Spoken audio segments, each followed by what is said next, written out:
Oi pessoal, tudo bem? Sejam bem-vindos a mais um vídeo. O vídeo de hoje é o vídeo que eu fico mais animada pra gravar e também pra assistir de outros booktubers, que é as melhores leituras do ano que se passou, nesse caso de 2023. Em 2023 eu não li nem perto do quanto que eu li em 2022.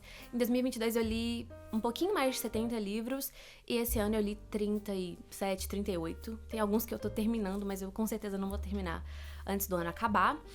E também não tem nenhum que eu esteja lendo agora que eu acho que poderia entrar nessa lista de favoritos. Mas enfim, se você assistiu meu vídeo de metas literárias para 2023, você viu que essa era justamente uma das minhas questões, né?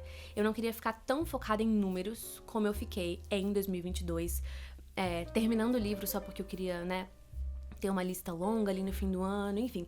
Eu sabia que esse ano eu leria menos, eu já estava preparada para isso. Mas teve outro evento também, que foi a minha formatura, né? Eu me formei em estudos literários, então eu li a minha graduação inteira, e quando eu me formei, a última coisa que eu queria fazer era ler. Então eu fiquei até mais ou menos novembro ali, numa grande ressaca literária, de julho a novembro. Li pouquíssimos livros nesse período do ano. E nesse final do ano eu tô voltando um pouquinho o ritmo, mas também assim, bem devagar. E eu tô feliz com isso, né? E eu tenho ainda mais objetivos pro ano que vem. No final desse vídeo eu vou falar um pouquinho sobre as minhas metas pra 2024, que não são muitas, mas se você quiser saber, acompanha aí até o final. Como nesse ano eu não li muito, o suficiente pra fazer um top 10 como eu fiz no ano passado, eu resolvi fazer um top 5 melhores leituras de 2023. Eu tive por volta de 14 livros que ganharam 5 estrelas, mas nem todos foram assim. Porque eu acho que tem uma diferença entre ganhar 5 estrelas e se tornar um favorito, sabe? Tem livros que eu li que são meus favoritos e que eu sei que não são livros 5 estrelas, que não são tão bons, mas que pra mim foram queridos e importantes, enfim. Então, hoje eu vou mostrar pra vocês o meu top 5 leituras de 2023. Em quinto lugar, temos uma das minhas autoras preferidas, Emily Henry, com o livro O Lugar Feliz. Não se deixe enganar pelo título, esse livro não é 100% feliz, né? Como todos os livros da Emily Henry, a gente tem algumas coisas que se repetem.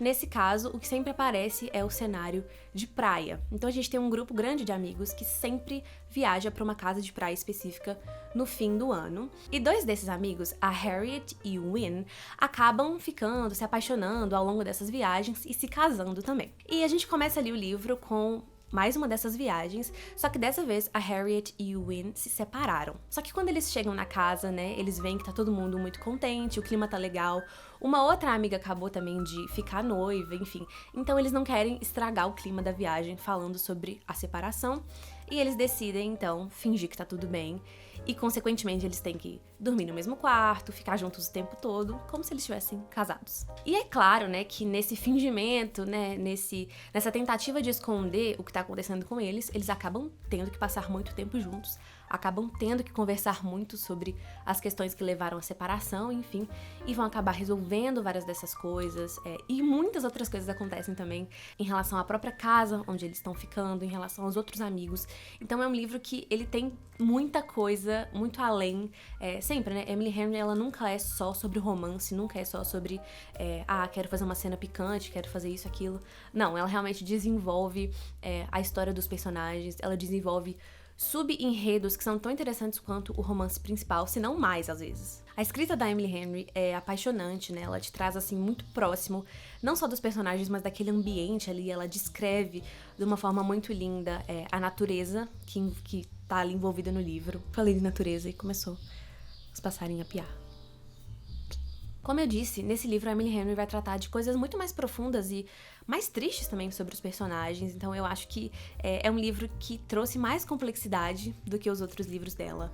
Um livro que, pra mim, como eu disse, ele excedeu muito a questão só de quero ler um romance legal, sabe? Lugar Feliz chegou ali, talvez no topo da minha lista de favoritos da Emily Henry. Então, tô muito feliz que eu li esse livro esse ano. De novo, foi um livro que eu li, um dos poucos livros que eu li nesse grande período ali de ressaca literária, então ele realmente me deu uma alegria muito grande. Enfim, recomendo muito. Em quarto lugar, temos Minha Sombria Vanessa, da Kate Elizabeth Russell. Esse é um livro que ele não é recente, né? É um livro mais antigo, que eu já vi muita gente lendo, muita gente comentando sobre. E é um livro que eu sempre tive um pouco de medo de ler, porque eu sabia que ele tratava de coisas muito pesadas. Mas enfim, eu resolvi ler, né? Eu fui ouvindo ali o audiolivro durante alguns dias e foi assim, maravilhoso. O livro conta a história da Vanessa. Ela é uma menina que foi estudar numa escola, uma espécie de internato, enfim, e começou a desenvolver uma relação inapropriada, né, com um dos professores. E a gente acompanha duas linhas do tempo, né? A linha do tempo da Vanessa jovem, indo pra essa escola, conhecendo esse professor, enfim, e a linha do tempo dela atualmente, e a gente vê como ela tá devastada de depressão, ela realmente não cuida mais de si, enfim, ela tá, tipo, no fundo do poço, mas ela não consegue enxergar o que aconteceu com ela como um abuso, né?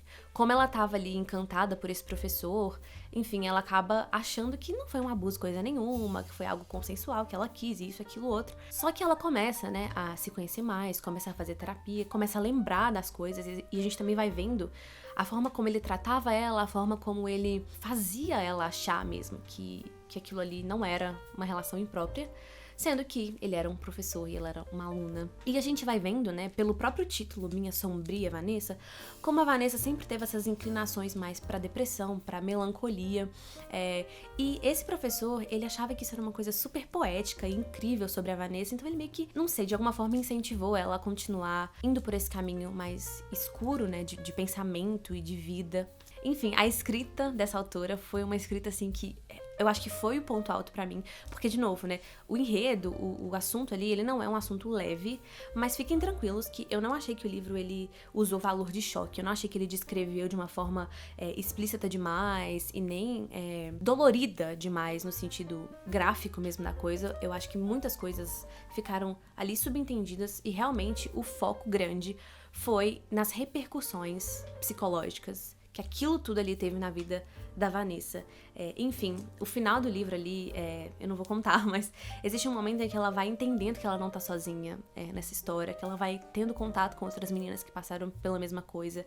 E é lindíssimo, né? Eu amei a narração também do audiolivro. Eu não lembro agora quem era a narradora, mas foi assim, maravilhoso. Eu realmente senti as emoções ali e eu chorei muito com esse livro, porque é realmente muito, muito forte. E, enfim, eu recomendo muito. De novo, é um assunto extremamente delicado, então se você não se sente confortável lendo livros que falam sobre abuso de poder também, né, na posição ali do professor com a aluna, enfim, repetindo, né, não é um livro que romantiza essa relação como alguns livros e algumas séries que eu lembro de ter assistido na minha vida romantizavam.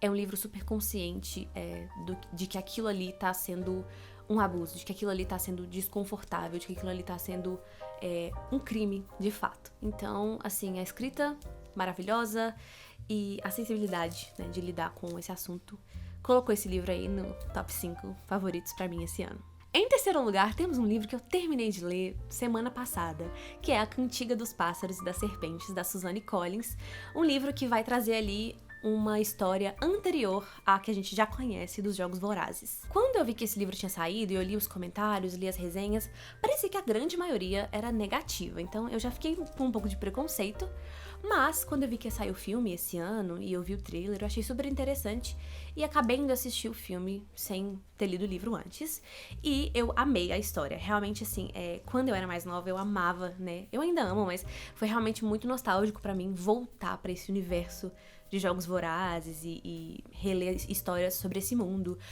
sobre esse sistema também, enfim. E nesse livro a gente vai acompanhar os acontecimentos da época dos décimos Jogos Vorazes, então mais de 60 anos antes da história da Katniss, do Peeta, etc. E a gente vai ver ali a construção do Presidente Snow, do personagem do Coriolanus Snow, e como ele vai se tornando esse grande vilão. Eu acho que o que mais me chamou a atenção nesse livro foi a narração, né? A gente tem uma narração em terceira pessoa, mas o narrador é onisciente, ou seja, ele sabe o que os personagens estão pensando. E a gente tem ali ao longo do livro vários pensamentos, vários comentários mentais que o Snow vai fazendo em relação a tudo que tá acontecendo. E eu acho que isso foi muito importante pra mim, pra entender a história dele, algo que não foi possível passar no filme, é que ele não é uma pessoa que foi se deteriorando. Ele era ruim desde o começo, né? Então a gente tem ali no comecinho, quando ele como um estudante da academia da capital, ele é designado como mentor de um dos tributos dos Jogos Vorazes, dos 10º Jogos Vorazes. E logo no começo, quando ele tá ali encontrando os outros colegas, quando ele tá conhecendo um pouco mais sobre o funcionamento dos jogos, a gente já vê que, em primeiro lugar, ele não gostava de ninguém, ele se achava muito melhor do que todas as pessoas. E em segundo lugar, ele não estava muito importando com o fato de os Jogos Vorazes serem uma carnificina infantil, né? Aquilo ali pra ele não afetava muito. O que ele queria era que o tributo dele ganhasse para que ele pudesse ganhar uma bolsa de estudos na universidade, enfim. E eu achei muito interessante esses comentários internos do Snow. A gente entende muito mais também sobre a própria história dos Jogos Vorazes, sobre como era no começo e como aquilo foi se desenvolvendo, em grande parte por causa de ideias do próprio Snow, num grande espetáculo, né? Porque antes os Jogos Vorazes eles não eram necessariamente transmitidos, não tinha um grande auê, né? Pra todo mundo assistir, pra todo mundo apostar em quem vai ganhar e mandar presentes pras pessoas que estavam na arena, enfim. Isso tudo foi muito ideia do próprio Snow. Então a gente vê como não apenas ele era conivente com aquilo, mas ele tinha ideias mirabolantes pra aquilo ficar ainda mais rentável e ainda mais espetacularizado. Se você, assim como eu, é fã de Jogos Vorazes e gosta dessas histórias, eu recomendo muito. Esse livro ele é uma grande explicação, eu achei, assim, pra muitas coisas, e tem pequenas referências à história que a gente já conhecia antes, referências que não foram forçadas, que eu achei que foram super naturais. Enfim, recomendo muito, amei, me fez assim voltar pra esse lugar de 2012, de meu Deus, amo Jogos Vorazes. Em segundo lugar, temos um livro que eu fiz um vlog aqui no canal lendo esse livro, que é Uma Questão de Química, da Bonnie Garmus. Esse é um livro também que eu fiquei de olho por muito tempo e eu jurava que esse livro era um romance passado nos anos 50, num ambiente ali da química, né, de pessoas que trabalhavam em laboratórios, etc., faziam pesquisa, mas esse livro não é. Ele tem, mas ele não é um romance. Aqui a gente acompanha a vida da Elizabeth Zott. Ela é uma mulher super, super inteligente, ela estuda sobre abiogênese, né?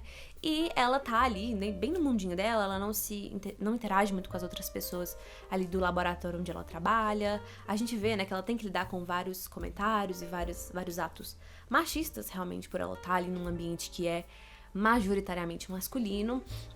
Mas acontece que ela conhece o Calvin, que é o cientista mais brilhante que tem naquele lugar, e acaba se apaixonando por ele, e eles começam a trabalhar juntos e também a construir um relacionamento. Mas a gente tem no começo do livro um flash forward, ou seja, a gente tem um prenúncio, um momento ali no futuro, em que a gente vê que a Elizabeth está trabalhando como apresentadora de um programa de culinária numa televisão. E a gente não entende muito bem o que está acontecendo, como que essa mulher, que era uma grande química, tá agora apresentando um programa de TV fazendo comida, fazendo jantar para as pessoas. Enfim, a gente vai acompanhando tudo que aconteceu na vida da Elizabeth, o desenvolvimento do relacionamento dela com o Calvin, como ela teve que desafiar os diretores e os grandões lá desse laboratório para conseguir, né, realmente ter a pesquisa dela e fazer aquilo que era a grande paixão dela. A gente vê também muitas questões sobre maternidade nesse livro. Falei super sobre isso no vlog, mas assim, eu achei que trouxe uma visão muito equilibrada sobre maternidade e sobre como as pessoas elas não conseguem criar filhos sozinhas, né? Então, mesmo que elas se sintam sozinhas no sentido de não me relaciono com minha família, enfim, aquela questão da vila, né? De ter amigos e ter pessoas com quem contar nesses momentos, eu achei incrível. E algo que é muito legal também, que eu gosto muito em livros no geral, é descrição de comidas, descrições sensoriais, de cheiros, texturas, eu gosto muito disso. E a Bonnie Garmus faz isso excelentemente. Outra coisa que ela faz muito bem também é terminar um capítulo. Você não consegue não começar o próximo capítulo imediatamente, porque ela sempre deixa aquele gancho ali no final e você precisa saber o que vai acontecer. Eu amei, a escrita é sensacional e a personagem da Elizabeth, ela vai crescendo dentro de você, sabe? Ela vai se tornando especial e, enfim, eu senti muita dor e muita alegria por ela em muitos momentos. Enfim, recomendo muito e recomendo também a maravilhosa adaptação pra série que a Apple TV fez. Já assisti, foi uma minissérie, assim, gente, foi incrível. Em alguns momentos eu achei até que foi melhor que o livro, algumas coisas. Então, assim, recomendo demais esse combo, livro e a série. E em primeiro lugar, gente...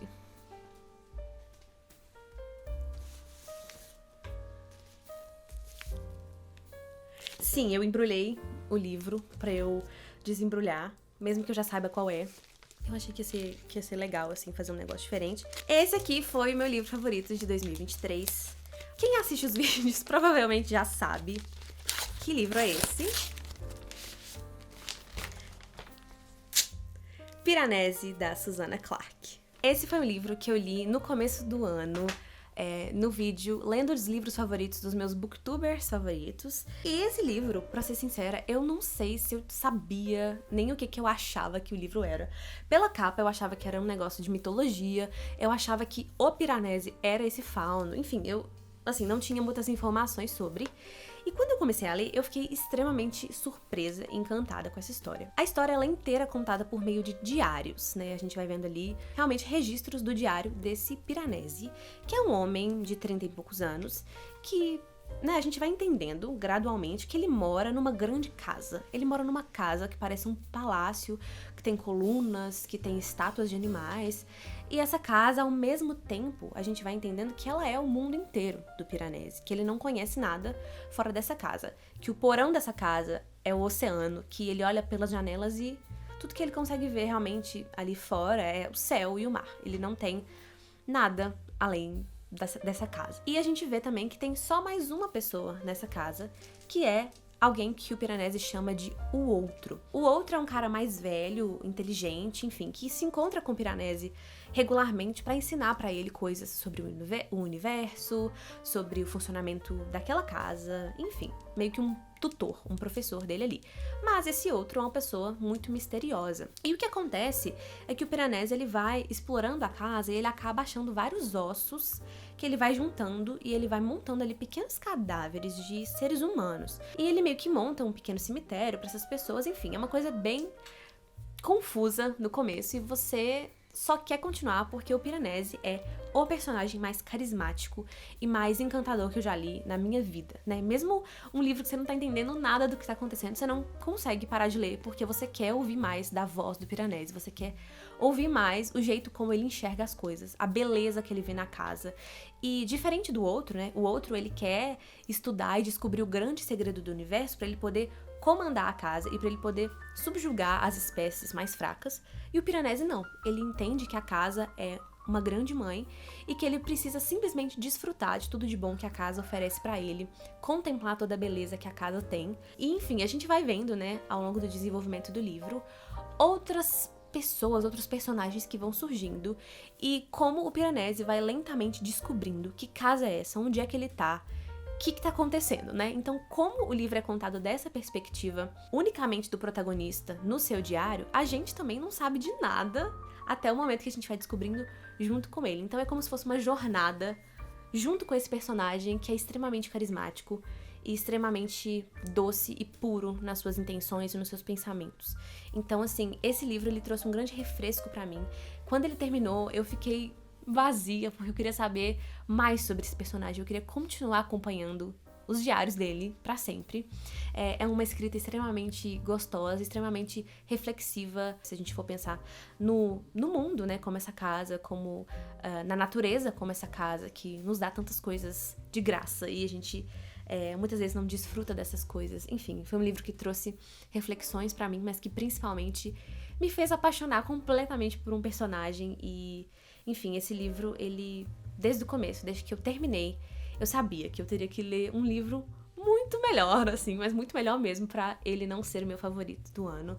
E, enfim, falar que eu recomendo esse livro aqui é desnecessário.